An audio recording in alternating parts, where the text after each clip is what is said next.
നമസ്കാരം സുഹൃത്തുക്കളെ, LGS level question പേപ്പറിന്റെ 15ാമത്തെ ക്ലാസ്സിലേക്ക് സ്വാഗതം. 2021 മുതൽ 26 വരെ കേരള PSC നടത്തിയിട്ടുള്ള LGS ലെവലിലെ പ്രിലിംസും മെയിൻസിന്റെയും ക്വസ്റ്റ്യൻ പേപ്പർ ആണ്. ഇന്നത്തെ ക്വസ്റ്റ്യൻ പേപ്പറിന്റെ കോഡ് 39/2023. നമുക്ക് ക്ലാസ്സിലേക്ക് പോകാം. ഫസ്റ്റ് ക്വസ്റ്റ്യൻ, താഴെ പറയുന്നവയിൽ ഇന്ത്യയുടെ രേഖാംശ സ്ഥാനം കണ്ടെത്തുക. ഇന്ത്യയുടെ രേഖാംശ സ്ഥാനം എത്രയാണ്?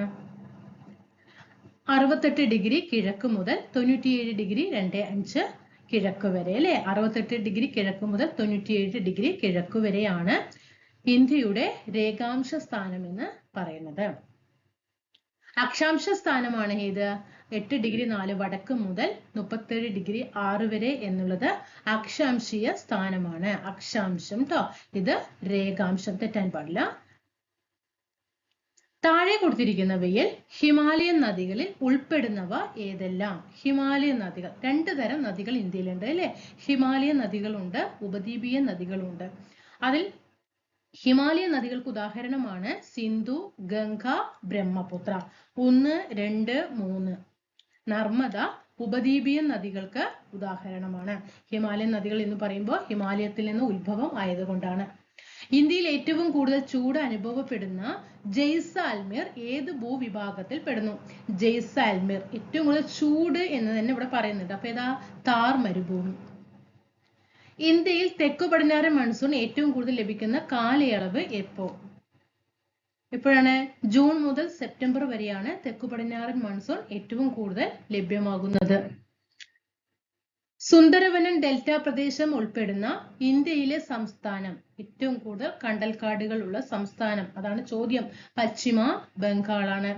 താഴെ തന്നിട്ടുള്ളവയിൽ നിന്നും കർണാടകയിൽ 31ാമതായി ഈയടുത്ത് നിലവിൽ വന്ന ജില്ല, കർണാടകയിലെ 31ാമത്തെ ജില്ല ഏതാണ്? വിജയനഗര. അറബിക്കടലിൽ രൂപം കൊണ്ട 2021 വർഷത്തെ ആദ്യത്തെ ചുഴലിക്കാറ്റ് ഏതാണ്? ടൗട്ടെയാണ് 2021 അറബിക്കടലിൽ രൂപം കൊണ്ട ആദ്യത്തെ ചുഴലിക്കാറ്റ്. കേരള തീര പ്രദേശത്ത് കാണപ്പെടുന്ന പ്രധാന റേഡിയോ ആക്റ്റീവ് പദാർത്ഥങ്ങളിൽ ഉൾപ്പെടുന്നവ ഏതെല്ലാം? നമ്മുടെ കേരള തീര പ്രദേശത്ത് കാണപ്പെടുന്നതാണ് ഏത്? മോണോസൈറ്റ്, പിന്നെ ഏതാണ്? ഇൽമനൈറ്റ് ഒക്കെ കാണപ്പെടുന്നുണ്ട് കേട്ടോ. ഇൽമനൈറ്റ്, മോണോസൈറ്റ്, തോറിയം ഇതൊക്കെ കാണപ്പെടുന്നത് എവിടെയാണ്? നമ്മുടെ കേരള തീര പ്രദേശത്താണ്. അപ്പോൾ 1ഉം 4ഉമാണ് ഇവിടെ ആൻസർ. കണ്ടൽക്കാടും കടൽ തീരവും ഏറ്റവും കൂടുതലുള്ള ജില്ല കണ്ണൂർ ജില്ലയാണ്. കണ്ടൽക്കാട് ഏറ്റവും കൂടുതൽ കണ്ണൂർ ജില്ല, കടൽ തീരം ഏറ്റവും കൂടുതലുള്ളത് കണ്ണൂർ ജില്ല. ഇടുക്കി ജില്ലയിലെ ജലവൈദ്യുത പദ്ധതികളിൽ ഉൾപ്പെടാത്തത് ഏതാണ്? ഇടുക്കി ജില്ലയിലെ ജലവൈദ്യുത പദ്ധതികളിൽ ഉൾപ്പെടാത്തത് ഏതാണ്? ഇതില് ക്വസ്റ്റ്യൻ ഡിലീഷൻ ആണ് കേട്ടോ. ക്വസ്റ്റ്യൻ ഡിലീഷൻ ആണ്. പള്ളിവാസല് ജംഗിളും ഒക്കെ എന്താ ക്വസ്റ്റ്യൻസ് ഒക്കെ ഇതിലാണ്, ഇടുക്കി ജില്ലയിൽ വരുന്നതാണ്. ശബരിഗിരി ജലവൈദ്യുത പദ്ധതിയിലേക്ക് വേണ്ട ജലം, ശബരിഗിരി ജലവൈദ്യുത പദ്ധതി എവിടെയാണ്? പത്തനംതിട്ടയിലാണ് അല്ലെ. പത്തനംതിട്ടയിലാണ്. അപ്പൊ ഇതിലേക്ക് വേണ്ട ജലം ഉപയോഗിക്കുന്ന ഇവിടെ ഉണ്ട്. പത്തനംതിട്ട ജില്ലയിലെ പ്രധാനപ്പെട്ട നദികൾ ഏതെല്ലാം? 1ഉം 2ഉമാണ്. പമ്പയും കക്കിയുമാണ് ശബരിഗിരി ജലവൈദ്യുത പദ്ധതിയിലേക്ക് വേണ്ട ജലം എത്തിക്കുന്ന പത്തനംതിട്ട ജില്ലയിലെ പ്രധാനപ്പെട്ട നദികൾ പമ്പയും കക്കിയും. കേരളത്തിലെ തദ്ദേശ സ്വയംഭരണ സ്ഥാപനങ്ങളിൽ പെടാത്തത് ഏത്? ഒരു തദ്ദേശ സ്വയംഭരണ സ്ഥാപനം എന്ന് പറയുമ്പോൾ ഗ്രാമപഞ്ചായത്ത്, ബ്ലോക്ക് പഞ്ചായത്ത്, ജില്ലാ പഞ്ചായത്ത് എന്നിങ്ങനെയാണ് അല്ലെ. ഇപ്പൊ ഏറ്റവും താഴ്ന്ന തലമാണ് ഗ്രാമപഞ്ചായത്ത്, അതിന്റെ തൊട്ട് താഴെ ബ്ലോക്ക്, അതിന്റെ തൊട്ട് ഏതാണ്? ജില്ലാ പഞ്ചായത്ത് അല്ലെ. അപ്പൊ ഏറ്റവും ഉയർന്നത് ഏതാ? ജില്ലാ പഞ്ചായത്ത്, അതിന്റെ മേലെ ബ്ലോക്ക്, അതിന്റെ പിന്നെ ഗ്രാമപഞ്ചായത്ത്. കേരളത്തിലെ തദ്ദേശ സ്വയംഭരണ സ്ഥാപനങ്ങളിൽ താഴെ പറയുന്നവരിൽ കേരള അത്ലറ്റിക്കുകളിൽ ഉൾപ്പെടുന്നവർ ആരെല്ലാം? നമ്മുടെ കേരളത്തിലെ അത്ലറ്റിക്കുകളിൽ ഉൾപ്പെടുന്നവർ ആരെല്ലാം? 1ഉം 2ഉം 3ഉം PT ഉഷ, TC യോഹന്നാൻ, പിന്നെ KM Beenamol. PT Usha, TC യോഹന്നാൻ, KM ബീനാമോൾ. കേരളത്തിലെ ആദ്യത്തെ വന്യജീവി സങ്കേതം, കേരളത്തിലെ ആദ്യത്തെ വന്യജീവി സങ്കേതം പെരിയാർ വന്യജീവി സങ്കേതം. കേരള സർക്കാരിന്റെ നിർമ്മൽ ഗ്രാമ പുരസ്കാരം നേടിയ ആദ്യത്തെ പഞ്ചായത്ത് പീലിക്കോട് ഉൾപ്പെടുന്ന ജില്ല കണ്ടെത്തുക. ഈ ഒരു ക്വസ്റ്റ്യൻ ആദ്യം ഒന്ന് പഠിക്കണം കേട്ടോ. കേന്ദ്ര ഗവൺമെന്റിന്റെ നിർമ്മൽ ഗ്രാമ പുരസ്കാരം നേടിയ ആദ്യ പഞ്ചായത്ത് ഏതെന്ന് പഠിക്കണം. പീലിക്കോടാണ്. അത് ഏത് ജില്ലയാണെന്ന് ചോദിച്ചാൽ കാസർഗോഡ് ജില്ലയിലാണ് പീലിക്കോട്. അഷ്ടമുടിക്കായൽ അറബിക്കടലുമായി ചേരുന്ന അഴിമുഖത്ത് സ്ഥിതി ചെയ്യുന്ന തുറമുഖം ഏതെന്ന് കണ്ടെത്തുക. അഷ്ടമുടിക്കായൽ അറബിക്കടലുമായി ചേരുന്ന അഴിമുഖത്ത് സ്ഥിതി ചെയ്യുന്ന തുറമുഖം നീണ്ടകരയാണ്. കേരളത്തിൽ വാഹന രജിസ്ട്രേഷൻ കൂടുതൽ ജില്ലയിലും വാഹന രജിസ്ട്രേഷൻ കുറവുള്ള ജില്ലയും ചേരുന്ന ജോഡി. വാഹന രജിസ്ട്രേഷൻ കൂടുതൽ എവിടെയാണ്? ഏറ്റവും കുറവ് വാഹന രജിസ്ട്രേഷൻ എവിടെയാണ്? നമുക്കറിയാം ഏറ്റവും കുറവ് നമുക്കറിയാം എപ്പോഴും ഏറ്റവും കുറവ് വരുന്നത് എവിടെയാണ്? വയനാടാണ് അല്ലെ. വയനാട് എന്നുള്ള ഓപ്ഷൻ ഉള്ളത് ഇവിടെ. അപ്പൊ ഏതാ? എറണാകുളവും വയനാടും. 2020 വർഷത്തിൽ സംസ്ഥാനത്തെ മികച്ച കായിക താരത്തിനുള്ള ജിമ്മി ജോർജ് ഫൗണ്ടേഷൻ അവാർഡ് ലഭിച്ച വ്യക്തി. 18 മിനിമോൾ, 20 മിനിമോൾ എബ്രഹാം ആണ്. പൊതുജനത്തിന് സൗജന്യമായി വൈഫൈ ഏർപ്പെടുത്തിയ കേരളത്തിലെ ആദ്യത്തെ പഞ്ചായത്ത്. പൊതുജനത്തിന് സൗജന്യമായിട്ട് വൈഫൈ ഏർപ്പെടുത്തിയത് ഇരവിപേരൂരാണ്. ഇന്ത്യൻ ദേശീയ പ്രസ്ഥാനത്തിന്റെ നഴ്സറി എന്നറിയപ്പെടുന്ന സ്ഥലം ബംഗാൾ. ബംഗാൾ. താഴെ പറയുന്നവയിൽ വള്ളത്തോൾ നാരായണ മേനോന്റെ കൃതികളിൽ പെടാത്തത് ഏതാണ്? എന്റെ ഗുരുനാഥൻ ഏതാണ്? വള്ളത്തോൾ നാരായണ മേനോന്റേതാണ് അല്ലെ. ബാപ്പുജി വള്ളത്തോളിന്റേതാണ്. പിന്നെ ഇന്ത്യയുടെ കരച്ചിൽ ബാപ്പുജിയുടേതാണ്. വള്ളത്തോൾ നാരായണ മേനോന്റേതാണ്. പിന്നെ ഏതാണ് ഇവിടെ ആൻസർ വരിക? പ്രേമാശ്രമമാണ് കേട്ടോ. അപ്പൊ വള്ളത്തോൾ നാരായണ മേനോന്റെ കൃതികളാണ് ബാപ്പുജി, എന്റെ ഗുരുനാഥൻ, ഇന്ത്യയുടെ കരച്ചിൽ. ക്വിറ്റ് ഇന്ത്യ സമര നായിക അരുണ ആസഫ് അലി. സ്ത്രീകളുടെ ഉന്നമനത്തിനായി ആര്യ മഹിളാ സഭ എന്ന സംഘടന സ്ഥാപിച്ചത് പണ്ഡിത രമാബായി. ഇന്ത്യയിലെ നിലവിലെ വിദേശകാര്യ വകുപ്പ് മന്ത്രി സുബ്രഹ്മണ്യൻ ജയശങ്കർ. കേന്ദ്രഭരണ പ്രദേശമായ ലഡാക്കിലെ നിലവിലെ lieutenant governor. Ladakh lieutenant governor. ഇതിൽ ക്വസ്റ്റ്യൻ PSC ഡിലീഷൻ ആണ്. ഇന്ത്യയിൽ നടപ്പിൽ വരുത്തേണ്ട ഭരണപരിഷ്കരണങ്ങളെ കുറിച്ച് ചർച്ച ചെയ്യാനായി ബ്രിട്ടീഷ് ഗവൺമെന്റ് വിളിച്ചു ചേർത്ത വെട്ടമേശ സമ്മേളനങ്ങൾ നടന്ന വർഷം. 1930, 31, 32. ഈ നടുക്ക് 31-ലാണ് ഗാന്ധിജി പങ്കെടുക്കുന്നത് കേട്ടോ. റൗലറ്റ് വിരുദ്ധ സമരവുമായി ബന്ധപ്പെട്ട് നടന്ന ദാരുണ സംഭവം ജാലിയൻവാലാബാഗ് കൂട്ടക്കൊല. വൈകുണ്ഠസ്വാമിയുമായി ബന്ധം ഇല്ലാത്തത്. വില്ലുവണ്ടി സമരം നയിച്ചത് അയ്യങ്കാളിയാണ്. വില്ലുവണ്ടി സമരം ആരാണ്? അയ്യങ്കാളി. അപ്പൊ ആൻസർ ഏതാണ്? ഇ. അപ്പൊ സമത്വ സമാജം വൈകുണ്ഠസ്വാമികൾ. ക്ഷേത്രപ്രവേശന നിരോധനത്തിനെതിരെ ശബ്ദമുയർത്തിയത്, മേൽമുണ്ട് ധരിക്കൽ നിരോധനത്തിനെതിരെ ശബ്ദമുയർത്തിയതൊക്കെ വൈകുണ്ഠസ്വാമികളാണ്. ഒരു ക്ഷേമരാഷ്ട്രം സൃഷ്ടിക്കുന്നതിന് സഹായകമാവുന്ന സാമൂഹ്യ സാമ്പത്തിക രാഷ്ട്രീയ പരിപാടികൾ ഗവൺമെന്റ് ഏറ്റെടുക്കണമെന്ന് ആവശ്യപ്പെടുന്ന ഭരണഘടനാ ഭാഗം. ക്ഷേമരാഷ്ട്രം മാർഗനിർദ്ദേശക തത്വങ്ങൾ. AK ഗോപാലിന്റെ നേതൃത്വത്തിൽ നടന്ന പട്ടിണി ജാഥ എവിടെ മുതൽ എവിടെ വരെയായിരുന്നു? പട്ടിണി ജാഥ കണ്ണൂർ മുതൽ മദ്രാസ് വരെയാണ്. താഴെ പറയുന്നവയിൽ സ്വാതന്ത്ര്യത്തിനുള്ള അവകാശം എന്ന മൗലിക അവകാശവുമായി ബന്ധപ്പെട്ട ആശയം. സ്വാതന്ത്ര്യത്തിനുള്ള അവകാശം എന്ന മൗലിക അവകാശവുമായി ബന്ധപ്പെട്ട അവകാശം അന്യായമായ അറസ്റ്റിനും തടങ്കലിനും എതിരായ സംരക്ഷണമാണ്. ആർട്ടിക്കിൾ 22 ആണ് കരുതൽ തടങ്കലിനെ കുറിച്ചിട്ട് പ്രതിപാദിക്കുന്നത്. താഴെ പറയുന്നവരിൽ സുഭാഷ് ചന്ദ്രബോസിന്റെ സമരങ്ങളിൽ തൽപരരായി ഇന്ത്യൻ നാഷണൽ ആർമിയിൽ ചേർന്ന മലയാളികൾ ആരൊക്കെയാണ്? വക്കം അബ്ദുൽ ഖാദറും ക്യാപ്റ്റൻ ലക്ഷ്മിയും. അപ്പൊ ആൻസർ 1ഉം 2ഉമാണ്. ഡി ആണ്. ഇന്ത്യൻ ഭരണഘടന വിഭാവനം ചെയ്തിരിക്കുന്ന പാർലമെന്ററി ജനാധിപത്യ ഭരണ സമ്പ്രദായത്തിനോട് യോജിക്കാത്ത പ്രസ്താവന ഏതാണ്? പാർലമെന്ററി ജനാധിപത്യ ഭരണ സമ്പ്രദായത്തിനോട് യോജിക്കാത്ത പ്രസ്താവന. ഇന്ത്യയിൽ പാർലമെന്ററി ഭരണ സമ്പ്രദായ പ്രകാരം കേന്ദ്രത്തിലും സംസ്ഥാനങ്ങളിലും ദ്വിമണ്ഡല സഭ നിലകൊള്ളുന്നു. അതാണ് തെറ്റാണ് അല്ലെ. സംസ്ഥാനങ്ങളിലൊന്നും ദ്വിമണ്ഡല സഭ ഇല്ല. കേന്ദ്രത്തിൽ മാത്രമാണ് ദ്വിമണ്ഡല സഭ ഉള്ളത്. ജനങ്ങൾ തങ്ങളുടെ പ്രതിനിധികളെ പ്രായപൂർത്തി വോട്ടവകാശത്തിലൂടെ തെരഞ്ഞെടുക്കുന്നു. ശരിയാണ്.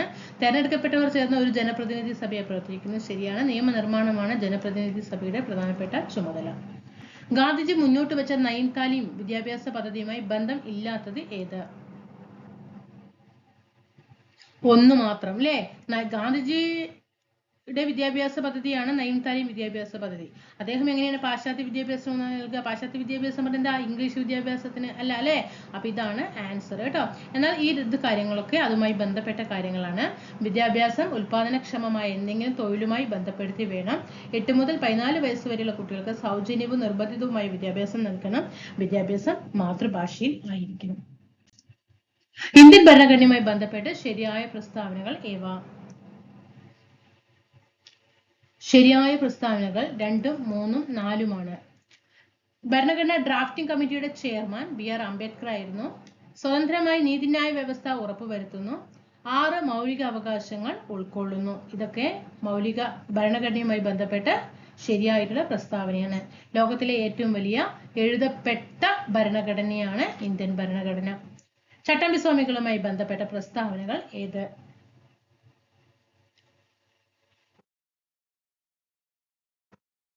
യഥാർത്ഥ പേര് അല്ലെ? ചട്ടമ്പിസ്വാമികളുടെ യഥാർത്ഥ പേര് അയ്യപ്പൻ എന്നാണ്. വേദാധികാര നിരൂപണം, പ്രാചീന മലയാളം, ആദിഭാഷ, ഇതൊക്കെ ചട്ടമ്പിസ്വാമികളുടെ കൃതികളാണ്. 2, 3 ശരിയായിട്ടുള്ള പ്രസ്താവനകൾ. സ്വദേശാഭിമാനി എന്ന പത്രം വക്കം അബ്ദുൽ ഖാദർ മൗലവിയാണ് കേട്ടോ. തിരുവല്ലിയിലെ ഇരവി പേരുല്ല അതാരാ? പൊയ്കയിൽ യോഹന്നാനാണ് കേട്ടോ. പൊയ്കയിൽ യോഹന്നാനാണ്.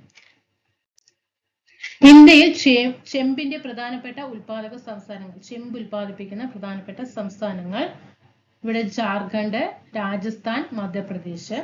മൺപാത്ര നിർമ്മാണം ഏത് സാമ്പത്തിക മേഖലയിൽ ഉൾപ്പെടുന്നു? ദ്വിതീയ മേഖലയിലാണ് മൺപാത്ര നിർമ്മാണം ഉൾപ്പെടുന്നത്. പ്രത്യേക സാമ്പത്തിക മേഖലയെ സംബന്ധിച്ച് ശരിയായത് തിരഞ്ഞെടുക്കുക. പ്രത്യേക സാമ്പത്തിക മേഖല 1, 2 മാത്രമാണ് ശരിയായിട്ടുള്ള പ്രസ്താവന. ഒരു പ്രത്യേക സാമ്പത്തിക മേഖല എന്ന ആശയം ചൈനയിൽ നിന്നും പകർത്തിയതാണ്. ശ്രദ്ധിച്ചോളണം കേട്ടോ. പ്രത്യേക സാമ്പത്തിക മേഖല എന്ന ആശയം ചൈനയിൽ നിന്നും പകർത്തിയതാണ്. ഇത് വിദേശ നിക്ഷേപം ആകർഷിക്കാൻ ലക്ഷ്യം വെച്ചിട്ടുള്ളതാണ്. ശരിയല്ലാത്തത് തിരഞ്ഞെടുക്കുക.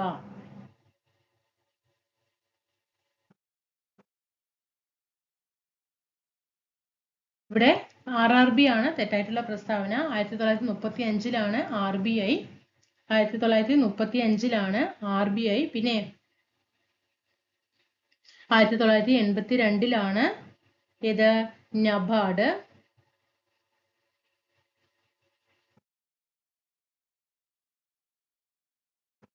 പിന്നെ 1955 SBI സ്ഥാപിതമാകുന്നത്.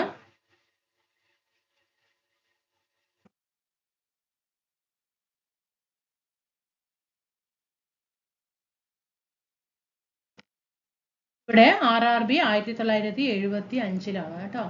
1935 Reserve Bank of India സ്ഥാപിതമായി. 1955 State Bank of India. 1982 NABARD. 1975 RRB regional rural bank. സർക്കാർ നിയന്ത്രണങ്ങളെ സമ്പൂർണ്ണമായി നിരാകരിക്കുന്ന പുത്തൻ സാമ്പത്തിക നയങ്ങളെ പറയുന്ന പേര്? സർക്കാരിന്റെ നിയന്ത്രണങ്ങളെ സമ്പൂർണ്ണമായി നിരാകരിക്കുന്ന പുത്തൻ സാമ്പത്തിക നയങ്ങളെ പറയുന്ന പേരാണ് ഇത് നവ ഉദാരവൽക്കരണം. നീതി ആയോഗിന്റെ ഇപ്പോഴത്തെ വൈസ് ചെയർമാൻ സുമൻ ബെറി. ഇതിൽ answer Suman berry. Kerala government ഈ വർഷം സർക്കാർ ജീവനക്കാർക്കും പെൻഷൻകാർക്കും നടപ്പിലാക്കിയ ആരോഗ്യ ഇൻഷുറൻസ് പദ്ധതി മെഡിസെപ്പ്. കേരള ബാലസാഹിത്യ ഇൻസ്റ്റിറ്റ്യൂട്ട് പ്രസിദ്ധീകരിക്കുന്ന ബാലസാഹിത്യ മാസികയുടെ പേര് കുട്ടികളാണ് അല്ലെ? തളിര്. ഇന്ത്യൻ ക്രിക്കറ്റ് ടീമിലെ ചൈനാമാൻ എന്നറിയപ്പെടുന്ന കളിക്കാരൻ കുൽദീപ് യാദവ്. മത്സരാടിസ്ഥാനത്തിൽ നെഹ്റു ട്രോഫി വള്ളംകളി ആദ്യമായിട്ട് സംഘടിപ്പിച്ച വർഷം 1952 മത്സരാടിസ്ഥാനത്തിൽ നെഹ്റു ട്രോഫി വള്ളംകളി ആദ്യമായിട്ട് സംഘടിപ്പിക്കുന്നത്. ആദ്യ ബഹിരാകാശ സഞ്ചാരിയായ യൂറി ഗഗാറിനെ ബഹിരാകാശത്ത് എത്തിച്ച പേടകത്തിന്റെ പേര് വോസ്റ്റോക്ക് 1. ചാന്ദ്രദിനമായിട്ട് ആചരിക്കുന്നത് ജൂലൈ 21 ചാന്ദ്രദിനം. ജൂലൈ 21. 2019 JC ഡാനിയൽ പുരസ്കാരം നേടിയത് ഹരിഹരനാണ്. 2020 ടോക്കിയോ ഒളിമ്പിക്സിൽ സ്വർണം നേടിയ നീരജ് ചോപ്ര ഏത് സംസ്ഥാനത്തെ വ്യക്തിയാണ്? ഹരിയാന. അപ്പൊ നീരജ് ചോപ്ര ഹരിയാനയാണ്. 2021 ബുക്കർ പ്രൈസ് ലഭിച്ചത് 2021 ബുക്ക് അത് ക്വസ്റ്റ്യൻ ഫീസ് ഡിലീഷൻ ആണ് കേട്ടോ. 2021 G20 രാജ്യങ്ങളിലെ സാംസ്കാരിക മന്ത്രിമാരുടെ യോഗം നടന്ന സ്ഥലം റോമിലാണ്. ദഹിച്ച ആഹാര പദാർത്ഥങ്ങളിൽ നിന്നും പോഷക ഘടകങ്ങൾ രക്തത്തിലേക്ക് ആഗിരണം ചെയ്യുന്ന ദഹന വ്യവസ്ഥയുടെ ഭാഗം ചെറുകുടൽ. ജീവകം എയുടെ അപര്യാപ്തത മൂലമുണ്ടാകുന്ന രോഗമാണ് നിശാന്തത. ജീവകം എയുടെ അപര്യാപ്തത മൂലം ഉണ്ടാകുന്ന രോഗം ഏതാണ്? നിശാന്തതയാണ് കേട്ടോ, നിശാന്തത. സങ്കരീനം തക്കാളി.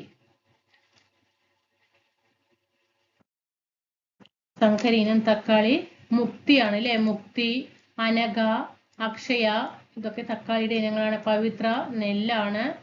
അനാമിക വെണ്ടക്കയാണ്. ഇതൊക്കെ വഴുതനങ്ങയാണ്. കേരളത്തിലെ ആദ്യത്തെ ഇക്കോ ടൂറിസം പദ്ധതിയാണ് തെന്മല. പ്രകാശ സംശ്ലേഷണത്തിനായി സസ്യങ്ങൾ പ്രയോജനപ്പെടുത്തുന്ന വാതകം കാർബൺ ഡൈ ഓക്സൈഡ്. ഇന്ത്യ നിർമ്മിച്ച കോവിഡ് വാക്സിൻ ആണ് വാക്സിൻ. നിപ രോഗത്തിന് കാരണമായ ജീവി നിപ വൈറസ് ആണ്. മാധ്യമത്തിന്റെ സഹായമില്ലാതെ താപം പ്രേഷണം ചെയ്യപ്പെടുന്ന രീതിയാണ് മാധ്യമത്തിന്റെ സഹായം ഇല്ലാതെ വികിരണം. രണ്ട് സമതല ദർപ്പണങ്ങളുടെ ഒരു ജോഡി അരികുകൾ ചുവടെ കൊടുത്തിരിക്കുന്ന ഏത് കോണളവിൽ ക്രമീകരിക്കുമ്പോഴാണ് ഏറ്റവും കൂടുതൽ പ്രതിബിംബം ലഭിക്കുക? 30 ഡിഗ്രി. നേർപ്പിച്ച ഹൈഡ്രോക്ലോറിക് ആസിഡ് സിങ്കുമായി പ്രവർത്തിക്കുമ്പോൾ ലഭിക്കുന്ന വാതകം ഹൈഡ്രജൻ ആണ്. ദ്രാവകത്തിൽ ഒരു വസ്തുവിന്റെ ഭാരനഷ്ടവും അത് ആദേശം ചെയ്യുന്ന ദ്രാവകത്തിന്റെ ഭാരവും തുല്യമാണ്. പ്രശസ്തമായ ഈ തത്വം ആരുടേതാണ്? ദ്രാവകത്തിൽ ഒരു വസ്തുവിന്റെ ഭാരനഷ്ടവും അത് ആദേശം ചെയ്യുന്ന ദ്രാവകത്തിന്റെ ഭാരവും തുല്യമാണ്. പ്രശസ്തമായ ഈ തത്വം ആർക്കിമിഡീസ് തത്വമാണ്. ഐസ് ഉരുകി ജലമാകുന്ന സമയപ്പോൾ അതിന്റെ വ്യാപ്തത്തിന് എന്ത് സംഭവിക്കുന്നു? വ്യാപ്തം കുറയുന്നു. ബഹിരാകാശ ടൂറിസം ലക്ഷ്യമിട്ട് ജെഫ് ബെസോസ് ആരംഭിച്ച ബ്ലൂ ഒറിജിന്റെ ആദ്യ ബഹിരാകാശ യാത്രയിലെ യാത്രികൻ. ബ്ലൂ ഒറിജിന്റെ ആദ്യ ബഹിരാകാശ യാത്രയിലെ യാത്രികൻ ജെഫ് ബെസോസ് തന്നെയാണ്. അപ്പോളോ 11 ചാന്ദ്ര ദൗത്യത്തിലെ കമാൻഡ് മൊഡ്യൂളിന്റെ പൈലറ്റ് ആയിരുന്ന വ്യക്തി 2021 ഏപ്രിൽ 21 അന്തരിച്ചു. അദ്ദേഹത്തിന്റെ പേര് മൈക്കിൾ കോളിൻസ് ആണ് കേട്ടോ. ബാക്ക് ടു ബേസിക്സ് ഏത് അസുഖവുമായി ബന്ധപ്പെട്ടതാണ്? Back to basics corona virus ആണ്. നിലവിലെ കേരള ആരോഗ്യമന്ത്രി ഇതില് വീണ ജോർജ് ആണ്. ഇപ്പൊ ആരാ? മുരളീധരൻ അല്ലെ. പക്ഷിപ്പനിക്ക് കാരണമായ സൂക്ഷ്മജീവി വൈറസ് ആണ്. പക്ഷിപ്പനിക്ക് കാരണമായത് വൈറസ്.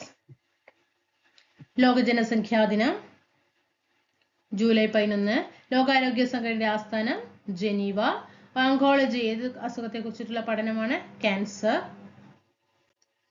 DPT വാക്സിൻ കുട്ടികൾക്ക് നൽകുന്നത് താഴെ പറയുന്നതിൽ ഏത് അസുഖം പ്രതിരോധിക്കാനാണ്? DPT ഡിഫ്തീരിയ, പെർട്ടുസിസ്, ടെറ്റനസ് അല്ലെ.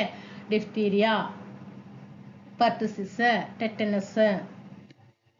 തന്നിട്ടുള്ളതിൽ ഏതാ? വില്ലൻ ചുമ അല്ലെ. സിക വൈറസ് ബാധയ്ക്ക് കാരണമായ കൊതുക് ഇനം. സിക വൈറസ് ബാധയ്ക്ക് കാരണമായ കൊതുക് ഇനമാണ് ഈഡിസ് ഈജിപ്തി. ഈഡിസ്. സംയോജിത ശിശു വികസന സേവന പദ്ധതി ICDS ആരംഭിച്ച വർഷം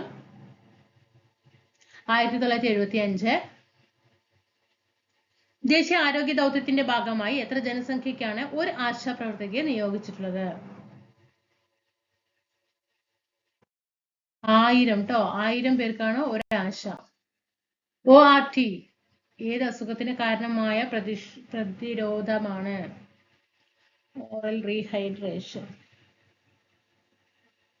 വയറിളക്ക രോഗങ്ങൾ. സിറം ഇൻസ്റ്റിറ്റ്യൂട്ട് ഓഫ് ഇന്ത്യ സ്ഥിതി ചെയ്യുന്നത് പൂനെയിലാണ്. മെലിന രോഗം എന്നറിയപ്പെടുന്നത് എയ്ഡ്സ്. ജീവിതശൈലി രോഗ നിയന്ത്രണ പദ്ധതി ഇന്ത്യയിൽ ആരംഭിച്ച വർഷം 2010 ജീവിതശൈലി രോഗ നിയന്ത്രണ പദ്ധതി ഇന്ത്യയിൽ ആരംഭിച്ചത്. ഓക്കെ, അപ്പൊ നമ്മള് ഈ ക്ലാസ്സിൽ കുറച്ച് കറണ്ട് അഫെയറിന്റെ ചോദ്യം ഉണ്ടായിരുന്നു അല്ലെ. അപ്പൊ നമുക്ക് അതൊക്കെ എന്ത് ചെയ്യാവുന്ന അപ്ഡേറ്റ് ചെയ്ത് പഠിക്കുക കേട്ടോ. 2025 37ാമത്തെ ജിമ്മി ജോർജ് ഫൗണ്ടേഷൻ അവാർഡ് നമ്മളൊരു ക്വസ്റ്റ്യൻ കണ്ടിട്ടുണ്ടായിരുന്നു അല്ലെ. ജിമ്മി ജോർജ് ഫൗണ്ടേഷൻ ആർക്കാണെന്ന് ചോദിച്ചിട്ടുണ്ടായിരുന്നു. അപ്പൊ പഠിച്ചു വെക്കണേ കറണ്ട് അഫെയറിലെ 2025 37ാമത് ജിമ്മി ജോർജ് ഫൗണ്ടേഷൻ അവാർഡ് ലഭിച്ചത് എൽദോസ് പോളിനാണ് കേട്ടോ. എൽദോസ് പോള് ജിമ്മി ജോർജ് ഫൗണ്ടേഷൻ അവാർഡ് 2025 എൽദോസ് പോളിനാണ്. കോമൺവെൽത്ത് ഗെയിംസില് ട്രിപ്പിൾ ജമ്പില് ഗോൾഡ് മെഡൽ അദ്ദേഹം നേടിയിട്ടുണ്ടായിരുന്നു കേട്ടോ. ഇനി ഇനി ഇപ്പോഴത്തെ വിദേശകാര്യ വകുപ്പ് മന്ത്രി അത് നമ്മൾ പറഞ്ഞത് തന്നെയാണ്, ഡോക്ടർ എസ് ജയശങ്കർ തന്നെയാണ്. ലഡാക്കിന്റെ ലഫ്റ്റനന്റ് ഗവർണർ ഇപ്പോൾ ആരാണ്? വിനയ് കുമാർ സക്സേന. ലഡാക്കിന്റെ ലഫ്റ്റനന്റ് ഗവർണർ വിനയ് കുമാർ സക്സേന. ചെമ്പ് ഉൽപാദനത്തിൽ 1-ാം സ്ഥാനത്ത് ഇപ്പോൾ മധ്യപ്രദേശ് ആണ്, 2-ാം സ്ഥാനത്ത് രാജസ്ഥാൻ, 3-ാം സ്ഥാനത്ത് ജാർഖണ്ഡ് കേട്ടോ. ചെമ്പ് ഉൽപാദനത്തിൽ 1-ാം സ്ഥാനം നിലനിൽക്കുന്നത് മധ്യപ്രദേശ്, 2-ാം സ്ഥാനം രാജസ്ഥാൻ, 3-ാം സ്ഥാനം ജാർഖണ്ഡ്. MRJ അല്ലെ, MRJ മധ്യപ്രദേശ്, മധ്യപ്രദേശ് ആണ് കേട്ടോ. ഇനി നീതി ആയോഗിന്റെ വൈസ് ചെയർമാൻ ഇപ്പോൾ ആരാണ്? അശോക് കുമാർ ലാഹിരിയാണ്. നീതി ആയോഗിന്റെ വൈസ് ചെയർമാൻ ഇപ്പോൾ ആരാണ്? അശോക് കുമാർ ലാഹിരി. ഇനി 2025 ബുക്കർ പ്രൈസ് നേടിയത് ഡേവിഡ് സാലെയാണ് കേട്ടോ. 2025 ബുക്കർ പ്രൈസ് നേടിയത് ഡേവിഡ് സലയുടെ ഫ്ലഷ് എന്ന കൃതിക്കാണ് കേട്ടോ. ഡേവിഡ് സലയുടെ ഏതാണ് കൃതി? ഫ്ലഷ്. JC ഡാനിയൽ പുരസ്കാരം നമുക്ക് നോക്കാം. JC ഡാനിയൽ പുരസ്കാരം 2022 TV ചന്ദ്രനാണ് നേടിയത് കേട്ടോ. 2022 TV ചന്ദ്രനാണ് JC ഡാനിയൽ പുരസ്കാരം നേടിയത്. 2023 നേടിയത് ഷാജി N കരുണാണ്. 2023 നേടിയത്